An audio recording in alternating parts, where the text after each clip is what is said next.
It's time to bring you business. My name is Winston Taki, and now to a first business story.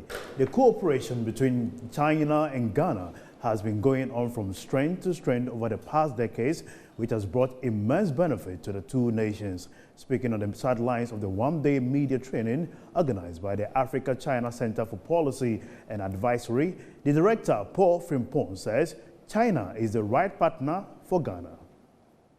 China has shown that they have the capacity to develop infrastructure faster than any country in the world currently, and cheaper than any country in the world. And when we talk about countries in the global south like Ghana, we know that value for money is a very key issue for us, because even the money we don't have access to. So the little that we have, we want to ensure that we can maximize it.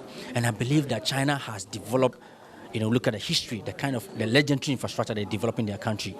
We can leverage on that to do similar here. I think that's a huge opportunity for us that we can focus, and we all know the implication of infrastructure development, the economic implication of developing infrastructure to unlock the potential of all sectors of the economy. And something that we've been lacking all these years, something that we've been talking about all these years. I believe we can just specifically target China as the hardware of the country. So let's assume China is the hardware of Ghana. Other countries can take the software of the country. Chairman of the Ghana-China Friendship Association, Ambassador Anani Damuyako, called for a national development plan to guide the nation's engagement with China. We have to put our house in order. We shouldn't wait for them to tell us that we think you need a stadium in Tamale. So we should have an own agenda and dictate, 1, the content, 2, the pace, and 3, how much we are willing to pay.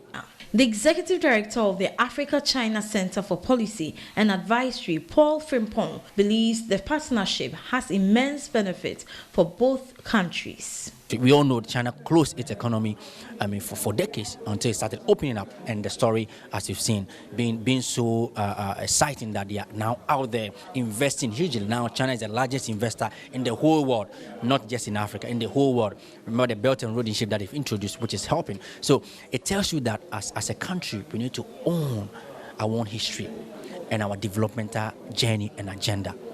That is the only way we can transform ourselves, and that is the lesson we can learn from China in this. The one-day media capacity building program of the Africa-China Center for Policy and Advisory featured over 40 selected journalists in Ghana.